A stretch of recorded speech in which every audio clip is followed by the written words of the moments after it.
Okay, let's look at this one now. If we increase the driving frequency in a circuit with purely capacitive load, so pure capacitive circuit, do part A the amplitude VC0, that means voltage amplitude, and part B amplitude IC0, so current amplitude increase, decrease or remain the same. If instead the circuit has a purely inductive load, so pure capacitive circuit अगर है, pure inductive circuit अगर है तो do the amplitude VL0 and amplitude IL0, current amplitude or voltage amplitude increase, decrease or remain the same. Okay.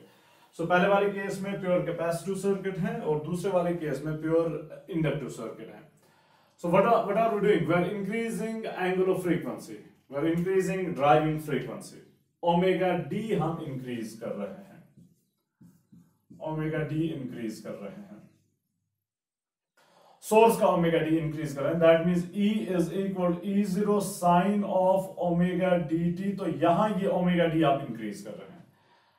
अब omega D का amplitude पे कोई असर नहीं है, वोल्टेज एम्पलीट्यूड की हम बात कर रहे हैं. ओके, वोल्टेज एम्पलीट्यूड की बात कर रहे हैं. सो ये आप इंक्रीज कर लें, ये चेंज नहीं होगा. और वोल्टेज एम्पलीट्यूड जो अक्रॉस द कैपेसिटर है Vc0, वो हमें पता है E0 के बराबर है. सो अगर ओमेगा डी चेंज करने से ये चेंज नहीं होगा, दैट मींस Vc0 भी चेंज नहीं होगा. So this remains same.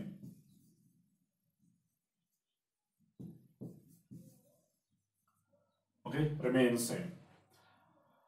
फिर पार्ट बी में इसी कैपेसिटिव सर्किट की बात हो रही है और वहां पर कहा जा रहा है कि करंट एम्पलीट्यूड जो है उसका क्या होगा.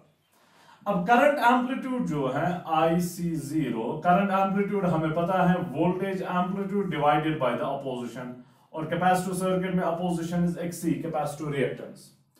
और XC हमें पता है, XC capacitive reactance is 1/C omega D. अब अगर ओमेगा डी जो है वो इंक्रीज हो रहा है, ओमेगा डी इंक्रीज हो रहा है, ओमेगा डी इंक्रीज होगा तो XC डिक्रीज होगा. सो XC जो है डिक्रीजेस. और अगर XC डिक्रीज हो रहा है, what about IC0, XC decrease होगा तो ये इंक्रीज होगा. So this implies IC0 increases.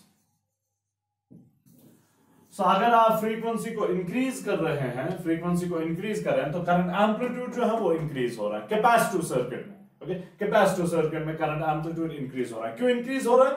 क्योंकि कैपेसिटिव रिएक्टेंस जो है वो डिक्रीज हो रही है, कैपेसिटिव रिएक्टेंस डिक्रीज हो रही है. नाउ दूसरा केस जो है वहां पर प्योरली इंडक्टिव सर्किट है.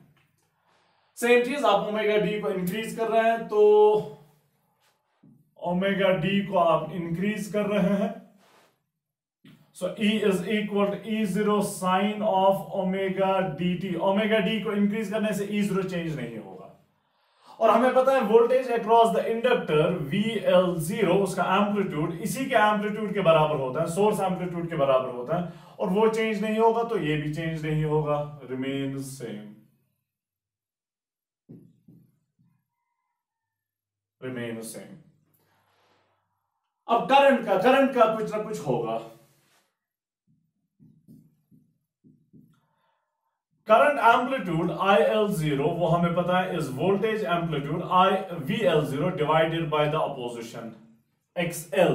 यहां की opposition is XL, is inductive reactance. और इंडक्टिव रिएक्टेंस हमें पता है is L omega D. L omega D is directly proportional to omega D. So omega को अगर आप इंक्रीज करें तो XL जो है वो भी इंक्रीज हो जाएगा, XL इंक्रीजेस. और अगर XL इंक्रीज हुआ तो IL0 will decrease, inverse proportionality है, therefore IL0 decreases. So note कर लें difference between the two types of circuits, capacitive और इंडक्टिव सर्किट में. फ्रीक्वेंसी को इंक्रीज करने से करंट एम्पलीट्यूड इन कैपेसिटिव सर्किट इंक्रीजेस, लेकिन in case of inductive circuit decreases, inductive circuit decrease. So voltage amplitude दोनों cases में सेम रह रहा है, लेकिन करंट एम्पलीट्यूड दोनों केसेस में चेंज हो रहा है. एक केस में इंक्रीज हो रहा है प्योर कैपेसिटिव सर्किट में, और प्योर इंडक्टिव सर्किट में डिक्रीज हो रहा है.